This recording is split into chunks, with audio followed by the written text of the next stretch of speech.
kalau les atau pendidikan non formal itu siswanya nggak banyak. Dulu saya bisa handle siswa sampai 80 siswa.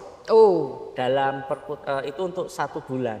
Oke. Karena di sana pendidikan non formal yang sempoa ini dijadikan kurikulum masuk di sekolah. Iya. Dari tingkat TK sampai SMA. Dari Cina ini ya? Di Cina, masuk jadi kurikulum formal ya, bukan baik. non formal. Baik. Karena itu akan membekali anak-anak terutama di ilmu matematika. Oke. Ya, pada waktu itu saya pernah menerima siswa anaknya kelas 3 SD, dia datang sama ayahnya mendaftar untuk belajar les ini. Dia datang tanpa alas kaki, Ibu, tanpa alas kaki, terus dia tidak bisa berbahasa Indonesia. Benar-benar dari daerah ya? Bahasa daerahnya, terus dia karakternya kurang bagus begitu. Lalu dipercayakan sama kami, sama saya, kebetulan saya yang pegang. Saya itu setiap melihat anak yang daftar, saya selalu lihat sisi positifnya. Bahwa anak-anak adalah salah satu aset kebanggaan kelak buat orang tuanya. Kami dipercaya di sini untuk mengembangkan kemampuannya. Mereka meskipun terkadang permintaan orang tua itu ya memang ada permintaan yang berlebih, tapi saya yakin setiap anak yang datang saya lihat bukan sisi negatifnya anak, tapi saya lihat sisi positifnya. Saya berusaha, saya punya moto mengajar, yaitu saya akan berusaha masuk ke dunia anak itu. Setelah mereka merasa nyaman, merasa cocok dengan saya, baru mereka akan saya ajak ke dunia saya, yaitu dunia belajar. Gagah, berempati, berani, menginspirasi. Guru Gembira, Guru Gembira. Podcast Guru Gembira, wadah diskusi dengan menghadirkan narasumber yang tentunya informatif, edukatif, dan inspiratif. Guru Gembira.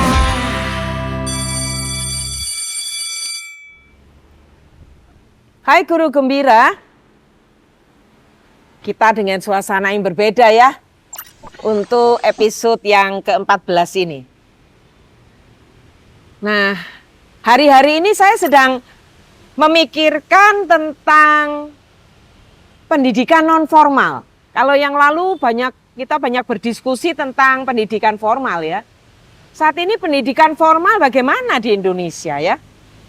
Ya, kalau kita ngomong biasanya les-lesan gitu ya. Apa sebetulnya peran guru les-lesan ini? Sejauh mana dia bisa memberikan warna untuk perkembangan generasi ke depan? Nah, saya sedang mengamati beberapa di Indonesia maupun di Asia khususnya. Ini udah bergeraknya sudah bukan lagi satu pendidikan yang hanya satu skill ya, tapi multi skill gitu ya, multi skill. Jadi saya mengamati ada sebuah institusi yang mengembangkan sebuah pendidikan non formal di Asia, itu yang para gurunya ini sedang terus bekerja dan mengasah kemampuan dirinya untuk memahami setiap perkembangan anaknya yang berbeda-beda. Jadi bukan lagi memberikan sebuah skill tertentu, tetapi multi skill yang disesuaikan dengan perkembangan anaknya. Ya, kalau anaknya suka di olahraga, ikuti di olahraga. Anaknya suka musik, bagaimana dia bisa berkembang melalui musik dan lain sebagainya. Nah, ini yang menarik kita mau obrolin pada hari ini. Nah, kita sedang menunggu nih tamu istimewa kita di episode 14. Ya, mari kita undang nih Pak Syaiful Rohman. Halo ya. Pak. Halo, selamat pagi. Apa kabar? Baik Bu. Wah. Ibu apa kabar? Baik juga. Senang ya Pak. Kita belum lama ya mengenal ya, tapi serasa sudah dekat. Ngobrol beberapa kali kayak susah nyetop ya Pak ya. Iya benar. Selalu pengen ngobrol terus. Iya, saya bisa juga banyak menimba ilmu tadi. Betul. Saya juga terngiang-ngiang ini. Apa yang Bapak sampaikan ini membuat saya berpikir kembali, oh pendidikan non formal ini ternyata punya peran yang penting juga. Nah, Pak Syaiful Rohman ini adalah tutor. Bahkan mungkin ini ya sudah spesialis untuk merancang kurikulum ya. Betul. Betul ya. Merancang kurikulum, tutor, bahkan trainer ya. Betul. Regional trainer ya. Iya. Untuk sebuah institusi pendidikan non formal Sempoa, yes. Betul. Betul ya. Nah, ini sempat booming di beberapa dekade yang lalu ya. Sekarang mengalami ya sedang mencari bentuk yang baru mungkin Betul, ya. betul. Karena ada berbagai macam tawaran yang lain ya. Tapi baiklah, kita ingin tahu nih, ada hal yang saya ingin sampaikan kepada para guru gembira ini dari Pak Syaiful Rohman ini. Silakan, boleh Pak memperkenalkan keunikannya Pak Syaiful Rohman. Nah, monggo. Ya. Selamat pagi semuanya. Perkenalkan, nama saya Syaiful Rohman. Saya salah satu guru di pendidikan non formal. Pendidikan non formal yang bergerak di bidang aritmatika, Sempoa aritmatika. Saya sekaligus sebagai regional trainer, coach yang meneliti dan mengembangkan kemampuan guru supaya mereka bisa mengajar di tempat kami, di cabang-cabang kami, serta saya berusaha terus mengikuti perkembangan pendidikan formal di mana anak-anak yang sekolah di sekolah formal, kita sebagai non formal berusaha mengembangkan kurikulum metode Sempoa ini bisa mengikuti perkembangan zaman. Jadi saya selalu berusaha untuk mengupdate kurikulum di Sempoa. Dengan metode Sempoa adalah metode di mana anak-anak belajar ilmu hitung cepat, aritmatika, di mana anak-anak akan bisa berhitung cepat sehingga membantu anak-anak bisa berhitung belajar matematika di sekolah. Lalu mereka dengan bekal metode Sempoa aritmatika ini akan mempermudah mereka belajar di bidang matematika. Oke, baiklah, baiklah. Menarik, menarik. Nah, di episode ke-14 ini saya memberi judul, saya tetap mengkaitkan itu dengan buku dari Parker Palmer seperti yang saya cerita ya Pak ya. Yeah. Courage to Teach. Nah, saya beri judul yang sesuai dengan topik kita. Kegembiraan versus keprihatinan seorang guru pendidikan non formal. Ya. Nah, saya ingin Pak Syaiful ini bercerita tentang dulu awalnya ini katanya waktu kita ngobrol 23 tahun kan ya, Iya, Pak ya? betul. Awalnya 23 tahun yang lalu, ya itu berarti kan tahun 2000 begitu ya? Betul, Nah, 2001. 2001 ya. Itu awalnya kok memilih ini itu ya, memilih saya mau bergabung di sini. Itu bagaimana ya? Apakah karena ya saya kan harus bekerja, ya udah inilah yang terbuka ya saya bekerja ini, atau ada hal lain awalnya ini ya? Waktu itu pertama kali saya setelah selesai selesai sekolah SMA atau SMU pada waktu itu, pada dasarnya saya sudah menyukai dunia anak-anak, dunia belajar. Oke. Saya dari SD sampai SMA itu berusaha untuk menjadi yang terbaik. Terus saya suka belajar bersama, belajar kelompok sama teman-teman saya di tempat mengaji pun saya sempat jadi guru ngaji gitu, membantu ustadz memang saya. menyukai ya. Iya, Sudah suka baiklah. dengan dunia mengajar. Mengajar, baiklah. Waktu itu saya ada tante saya yang waktu itu berdomisili di Sumatera, Iya. tepatnya di Sungai Penuh. Waktu itu di Sungai Penuh Jambi, Oh, Jambi. Provinsi Jambi. Ah, Tapi Sungai Penuh ini masuk di wilayah Provinsi Sumatera Barat, oke. tapi lebih dekat ke Jambi. Nah, saya ditelepon, dihubungi, Syaiful mau nggak saya tawari jadi pengajar atau coach di lembaga pendidikan Sempoa aritmatika. Saya tertarik. Wah, ini tantangan baru. Saya Oke. belum pernah belajar hal ini, dan waktu itu sudah mulai booming. Saya lihat, wah ini peluang baru, ini tantangan baru buat saya. apa dengan begini ini sesuai dengan passion saya mengajar waktu itu. Selain itu saya juga suka dengan matematika berhitung. Apakah ini suatu metode baru? Iya. Nah, disitulah akhirnya saya berangkat ke sana. Terus saya langsung mengikuti pelatihan dan pendidikannya. Begitu.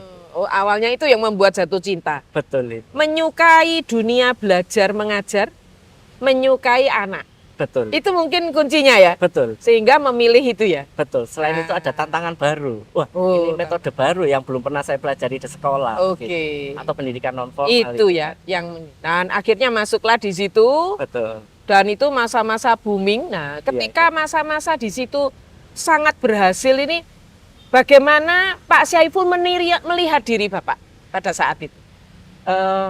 Saya melihatnya waktu itu adalah ini sebuah change besar, kesempatan besar untuk saya mengembangkan diri saya. Oh. Saya melihat ini peluang yang bagus karena metode ini adalah metode baru di mana anak-anak bisa berhitung cepat, di mana anak-anak memiliki kemampuan di atas rata-rata bagi yang tidak, maksudnya dibandingkan dengan anak-anak yang belum belajar metode ini.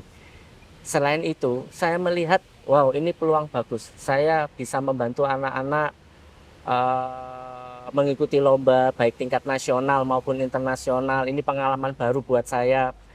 Saya akan berusaha. Selain itu, peminatnya juga mulai banyak. Wow, ini tantangan baru buat saya. Kemudian saya akan menemukan pengalaman-pengalaman baru mendidik anak dengan berbagai karakter.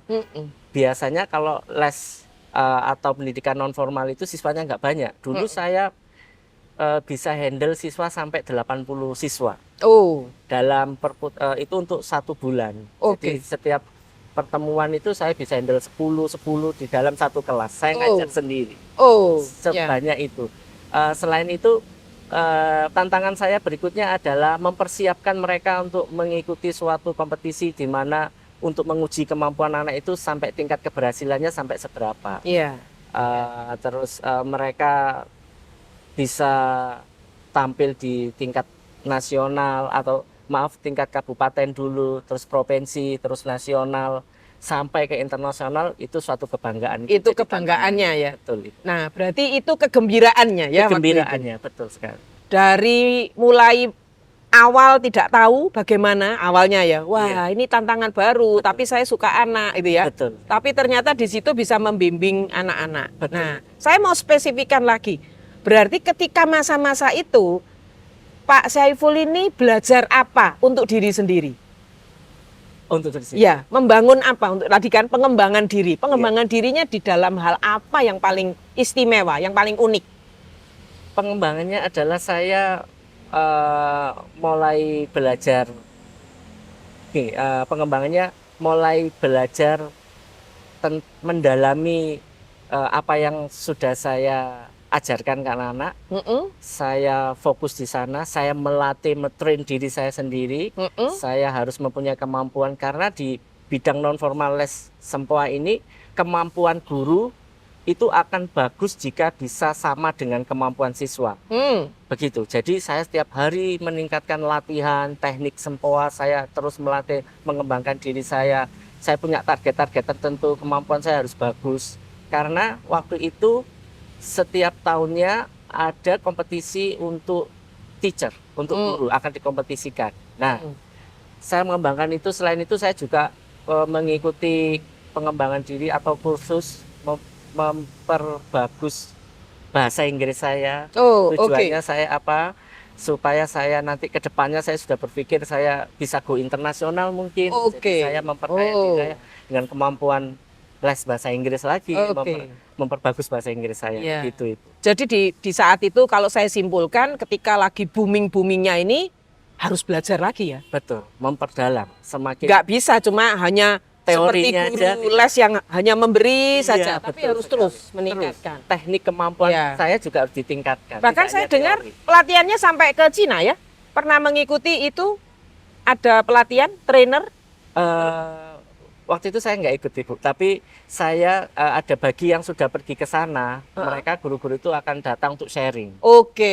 Jadi kita dapat ilmunya apa saja yang dilakukan, programnya bagaimana. supaya anak-anak Indonesia ini bisa sama dengan kemampuan anak-anak di Cina itu. Oh, oke. Karena di sana pendidikan non formal yang sempoa ini dijadikan kurikulum masuk di sekolah Iya. dari tingkat TK sampai SMA Dari Cina ini ya. di Cina. Masuk jadi kurikulum formal ya, Bu, Oh, bukan baik. non formal. Baik. Karena itu akan membekali anak-anak terutama di ilmu matematika. Oke. Bagian dari Itu dia mental aritmatika ya. Jadi Pak Saiful akhirnya, dan saya dengar sempat kuliah juga di matematika ya. Betul, Ibu. Sempat kuliah di situ karena memang merasa bahwa nggak mungkin saya nggak belajar tanpa ini ya. Betul. Tanpa harus terus Betul. menggali sehingga bisa berbagi lebih gitu ya. Betul. Dan bisa mengembangkan semua itu bisa sama dengan apa saja yang dilakukan supaya pendidikan non formal sempoa ini bisa mengikuti perkembangan matematika di Indonesia. Ya. Makanya saya harus perlu memperdalam matematika. Harus memperdalam di situ, di sisi lain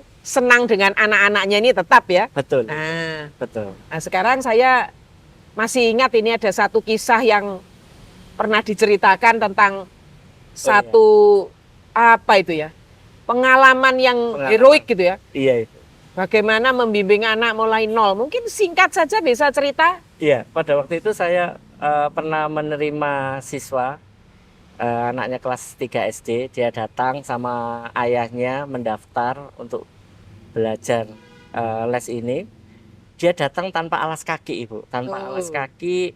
Terus dia tidak bisa berbahasa Indonesia. Oh, bahasa benar-benar lokalnya, dari bahasa daerah ya. daerahnya, betul. Bahasa daerahnya. Terus dia karakternya kurang bagus begitu. Lalu dipercayakan sama kami, sama saya, kebetulan saya yang pegang.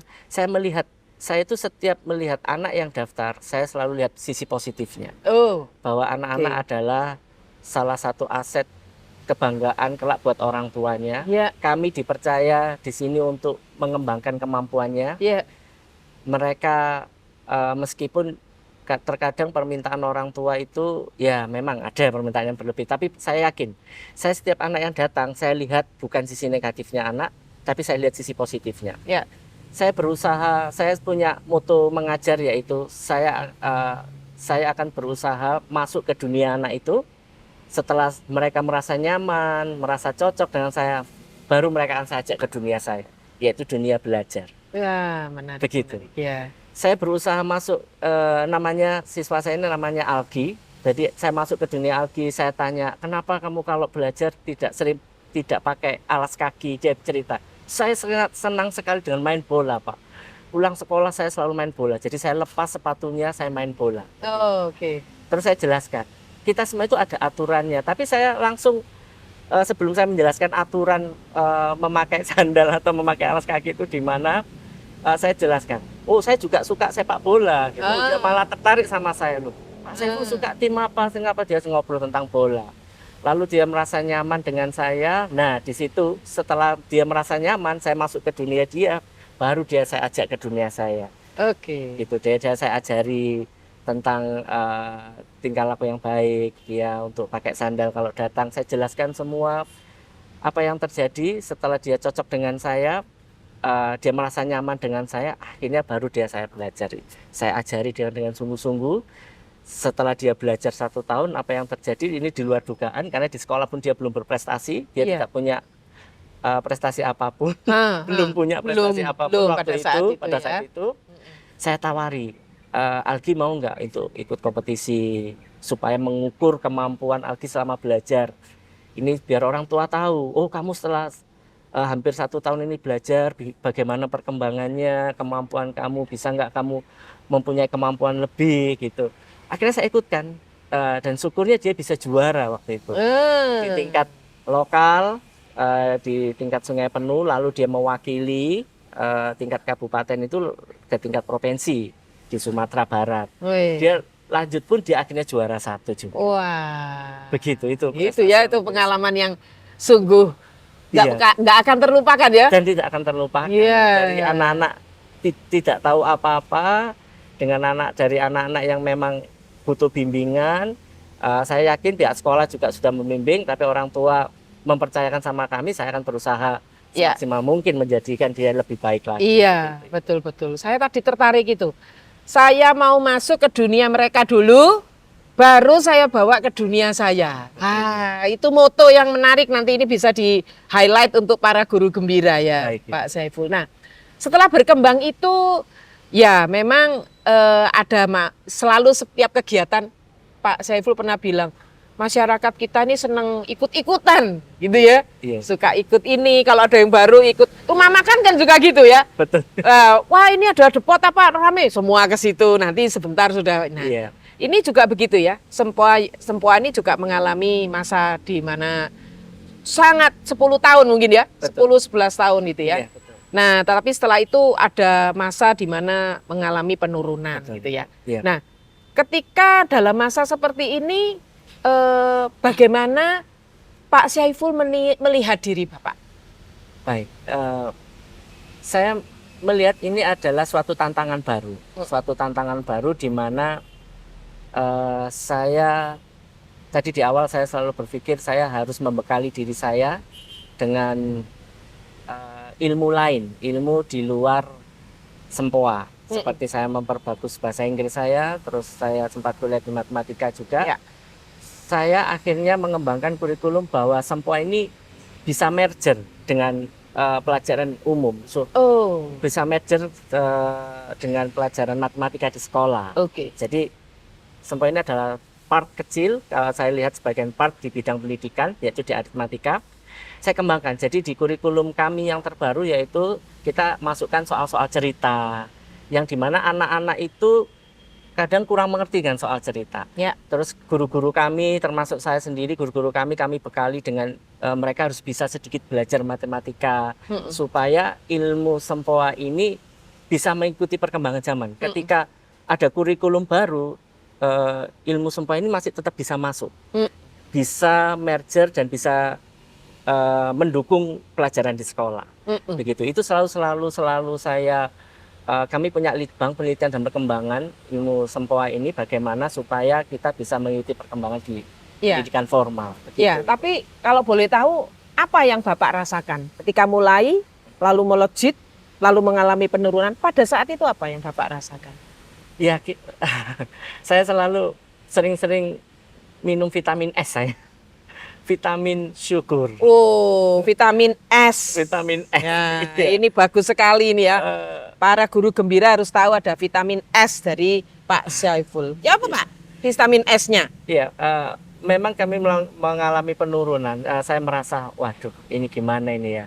Apakah saya harus ahli profesi menjadi guru lainnya? Oh, sempat berpikir begitu ya? Sempat berpikir begitu. Oke, Atau oke. saya harus menjadi guru les privat ya? Kayak Iya, gitu, iya, les iya, privat iya, iya. matematika atau Iya. bagaimana gitu. Galau ya, istilah Galau. anak muda galau ya? Pasti ada kegalauan. Oh, iya, iya, iya. Nah, akhirnya kalau saya di Sempoa aja seperti ini ada penurunan, soal penurunan siswa otomatis mempengaruhi penurunan pendapatan bagi seorang guru. Betul. Wah, itu yang paling penting. Iya. Apalagi kepala rumah tangga ya? Kepala rumah tangga. Betul, betul. Ya. Dan akhirnya dengan segala cara kami saya beserta owner berpikir keras gimana caranya kita meningkatkan kualitas pendidikan non formal ini terutama Iya. di bidang Sempoa. Iya. Kita Iya. jaga betul, terus kita melakukan pelatihan, upgrading. Upgrading. Ya, ada upgrading guru sambil melihat sambil mempelajari kenapa ini menurun, apakah kita harus di bagian apa yang harus kita tingkatkan, minimal apalagi COVID datang sudah. Wah, itu ya. Kami sangat bingung. Waktu pandemi ini Waktu pandemi itu berat ya? berat sekali. Oh. Akhirnya kami berusaha mengikuti perkembangan yaitu dengan belajar lewat Zoom. Nah, akhirnya tetap supaya anak-anak tetap bisa belajar, kita rajin promosi di Instagram. Iya, iya. Terus kita sering mengadakan kayak lomba. Jadi kita adakan lomba pun lewat Zoom supaya keberadaan kami tetap diakui gitu. Bahwa pendidikan non formal Sempoa Aritmatika ini tetap ada, tetap eksis. Iya. Jadi kita tetap melakukan pembelajaran atau belajar mengajarnya lewat Zoom, lewat aplikasi gitu. Iya. Memang kita sempat bablas, tapi di sisi itu kita selalu berharap, selalu berusaha gimana caranya pendidikan non formal terutama di Sempoa ini tetap bisa bertahan dulu, seperti itu. Itu ya. Iya, dengan melakukan yaitu tadi melakukan pengajaran, upgrading, lomba, gitu, terus sertifikasi internasional gitu. Iya. Nah, kita berafiliasi dengan pusatnya di WAMA, World of Mental Arithmetica, World of Abacus Mental Arithmetica. Abacus atau Abaskus? Abacus Abacus. Itu di Beijing, Cina. Oh, di Beijing. Oh, jadi mengacu ke sana. Iya. Jadi terus mencari hal-hal apa yang kira-kira kalau menemukan tantangannya pada saat itu selain pandemi ya. Betul. Pandemi harus beralih switch, biasanya harus Iya. menggunakan layar ya. Betul. Nah, selain itu tantangan berat apa? Misalnya dari orang tua misalnya. Apa yang membuat sulit untuk bisa mengembangkan ini, tantangan terberatnya apa? Dari masyarakat ya misalnya. Iya, dari masyarakat. Saya melihatnya kita tetap harus berusaha benar meningkatkan kualitas pembelajarannya. Saya tipikal, saya adalah guru yang loyal. Guru yang loyal itu guru yang merasa bahwa meskipun saya bekerja, maksudnya ikut di suatu lembaga, tapi ini adalah milik saya juga. Saya harus merasa memiliki supaya saya bisa tahu kelemahan dan kelebihan lembaga pendidikan. Lembaganya. Betul. Yeah. Saya harus bisa memiliki. Nah, ketika melihat tantangan-tantangan seperti itu, apa yang saya lakukan? Kita berusaha meningkatkan kualitas guru. Jadi kita sampaikan ke anak-anak bahwa ilmu sempoa adalah ilmu yang tak lekang oleh waktu. Iya. Di mana kita ajarkan ke anak-anak, kita yakinkan ke orang tua jika anak-anak belajar sempoa itu akan menambah kemampuan mereka di bidang aritmatika dan bersifat life skill. Karena life skill itu yaitu akan dipakai terus. Ketika dia sudah selesai belajar metode ini, kemampuannya akan dipakai terus, baik jenjang SD, SMP, SMA sampai kuliah dan bekerja. Begitu. Ya. Berarti artinya kalau melihat itu ceritanya, kisahnya itu, saya bisa membayangkan awal itu sesuatu tantangan yang menyenangkan, lalu mengalami masa gembiranya, tapi harus bekerja kan? Betul. Harus menempa diri, Betul. harus makin tekun, harus makin mengembangkan diri. Ketika masa surut pun bukan berarti putus asa dan akhirnya meletakkan, tetapi mencari lagi untuk menemukan hal yang apa yang mesti dikoreksi. Betul. Yang perlu dikoreksi tentu bukan hanya dari programnya, tapi mungkin dari diri Pak Syaiful sendiri ya. Iya. Harus mengkoreksi apa ini? Supaya bisa bertemu dengan kebutuhan-kebutuhan yang semakin berkembang gitu ya. Iya, Ibu. Nah, kan sekarang saya mau mengkaitkan dengan keluarga. Seorang ayah, suami dari satu istri pastinya, ayah dari 2 anak. Betul. Apa Pak hubungannya menggeluti pekerjaan ini? Iya. Sebagai orang yang loyal di satu lembaga institusi pendidikan non formal, lalu dikaitkan sebagai peran seorang ayah. Anak-anaknya bisa semua sempoa. Ya, anak saya yang pertama usia 9 tahun, terus 3. Iya. Terus yang kedua masih kecil, masih usia 17 bulan. Oke. Jadi anak pertama saya itu tetap saya ajari. Iya. Dan saya melihat dari dia belajar sempoa ini, ketika dia belajar matematika dia jadi yang terbaik gitu. Dia lebih percaya diri, dia bisa lebih fokus, konsentrasi, terus dia memiliki daya tangkap yang bagus gitu. Pasti ada efeknya. Makanya saya tekuni kayak gitu. Oke, jadi life skill-nya ini masuk juga ya? Betul. Ke anak-anak ya? Betul. Oh, baiklah. Nah, sekarang kita ngobrol seperti di awal tadi saya ngobrol ya, bahwa pendidikan non formal ini akan mengalami perubahan bentuk. Iya. Ya, sadar itu, kita menyadari itu ya, Pak Syaiful ya, pasti akan tidak bisa dengan seperti ini terus, tapi kita harus bergandeng tangan, harus terus inovatif di dalam yaitu tadi, merger dengan pelajaran sekolah, merger dengan apa, nah macam-macam. Nah, saya kepingin tahu nih, ke depan, 10 tahun lagi, ini sekarang 2024, 2034, ya. Sudah punya mimpi ya, usia sekarang di atas 40 ya. Iya. Ya, jadi sudah punya mimpi ke depan. Kira-kira pendidikan non formal ini kan akan pasti juga mengalami perubahan. Bagaimana Pak Syaiful sebagai tutor, kurikulum designer, juga trainer akan mengarah ke sana? Kira-kira apa yang sedang dipersiapkan?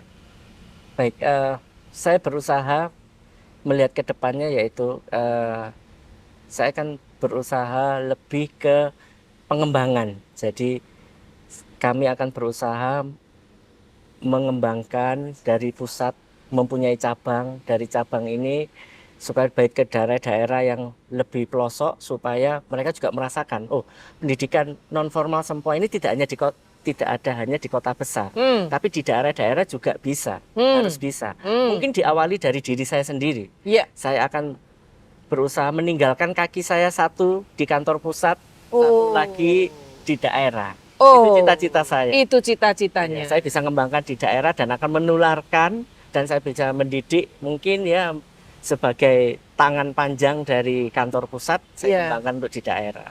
Begitu. Wah, ini tujuan yang mulia ya, cita-cita, visi yang mulia. Betul itu. Kakinya akan satu melompat ke daerah ya, Iya. ke desa-desa, ke pelosok-pelosok. Betul. Wah, ini tantangannya akan berat ini ya. Betul. Tantangan apa yang akan kira-kira dibayangkan ini? Apa? Misalnya dari sisi keluarga, kepala keluarga dan sebagainya. Iya, pastinya dari sisi keuangan mungkin pasti ya, Bu. Tapi dari sisi tempat harus kita cari, kita harus berpikir dalam satu keluarga kita harus, ya jangan, kita nggak usah berpikir takut dulu untuk mencoba, tapi harus berani mencoba. Berani ya? Harus berani mencoba. Kalau kita hanya berangan-angan saja tanpa melangkah, tanpa berbuat, ya itu sama dengan impian kosong. Harus berani, mulai berani. Iya. Entah kita mulai melihat dan melihat di mana itu, melihat kapan kita saatnya yang tepat untuk berkembang di suatu daerah itu. Oke. Dengan melihat pendidikan di daerah itu bagaimana, minat pendidikannya bagaimana, kita harus lihat juga itu. Iya. Jadi kita bukan pusat lembaga pendidikan Sempoa Yes ini tidak asal membuka, tapi kita melihat peluangnya juga. Peluangnya juga. Apakah nanti anak-anaknya bisa terdidik dengan baik, dengan jumlah peserta pembelajar yang banyak, itu juga harus kita perhatikan. Begitu itu. Iya. Ada satu lagi nih yang masuk di saya. Jangan angan-angan, cuma angan-angan saja. Gitu. Iya. Harus melangkah. Iya. Harus ada aksi yang nyata. Betul. Harus berani. Harus berani. Wah, Harus. ini saya juga belajar. Jadi tidak hanya di kota, saya juga belajar ini harus melebarkan sayapnya, bukan ke yang lebih tinggi, tapi justru melihat juga kebutuhan yang di bawah, gitu ya, Betul. Pak Saiful ya. Betul. Ya. Terima kasih. Saya senang kita bisa ngobrol ini, Pak. Iya. Saya Semoga juga. ke depan ya. Terima kasih. Gimana? Bapak senang juga ya? Senang Ibu. Iya. Semoga ke depan kita bisa, siapa tahu ada konek-konek yang bisa bekerja sama gitu ya. Betul. Nah, sebagai penutupnya boleh nanti Pak Saiful cerita nih ke Guru Gembira. Tipsnya yang paling penting untuk para guru-guru muda nih, yang generasi milenial, generasi Z. Berikan resepnya supaya mereka tetap eksis dan berani, punya keberanian seperti Pak Saiful. Silakan. Ya. Mari kita sebagai guru non formal, terus belajarlah, terus berkembanglah, dan terus mengajar. Menurut saya, guru tanpa belajar adalah guru ibaratnya ilmu tanpa isi, ya. Atau kemampuan kita akan berkembang terus jika kita diiringi dengan belajar untuk diri kita sendiri. Kita kembangkan diri kita di bidang apapun, di bidang pendidikan non formal apapun, kita harus terus mengembangkan, melatih diri kita supaya kita menjadi guru-guru yang terpilih, guru-guru yang spesial, bisa mendidik anak-anak menjadi mereka lebih baik, sehingga ketika mereka belajar di pendidikan formal, mereka akan lebih siap dan lebih bagus dari yang lainnya. Begitu. Yo, terima kasih Pak Saiful. Semoga sukses terus. Terima kasih. Saya berdoa agar nanti cita-citanya ini tidak lama-lama, nggak sampai 2034. Amin. Saya bertemu lagi, sudah melihat Pak Saiful berada di beberapa pelosok, mengembangkan Sempoa yang bisa berafiliasi atau berinovasi dengan berbagai lembaga-lembaga yang lain. Terima kasih, Bu. Terus Terima kasih. sukses, terus menjadi ayah dan suami yang hebat, trainer dan tutor yang hebat. Ya. Amin. Baik ya. Guru Gembira, kita sudah akan mengakhiri ini dan masih ingat semangatnya adalah guru gembira ini akan terus membangun kegembiraan, lalu merayakan ya kegembiraan ini dengan terus ada kebanggaan dalam perilaku, dalam sikap, dalam tutur kata, menjadi guru yang bisa dibanggakan. Dan yang terakhir, kita terus akan memberikan wadah komunitas untuk guru gembira ini supaya bisa memberikan warna bagi masyarakat di negara kita tercinta.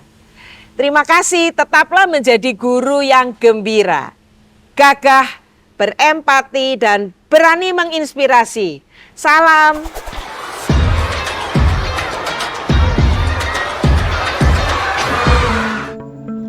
Bersepeda di alam terbuka sambil bercengkerama, membuat hati bahagia sejuta rasanya. Siswa jatuh cinta ketika guru menyelami kebutuhannya. Guru jatuh cinta ketika murid menemukan dirinya. Belanja ke pasar membeli buah. Jangan lupa beli buah durian.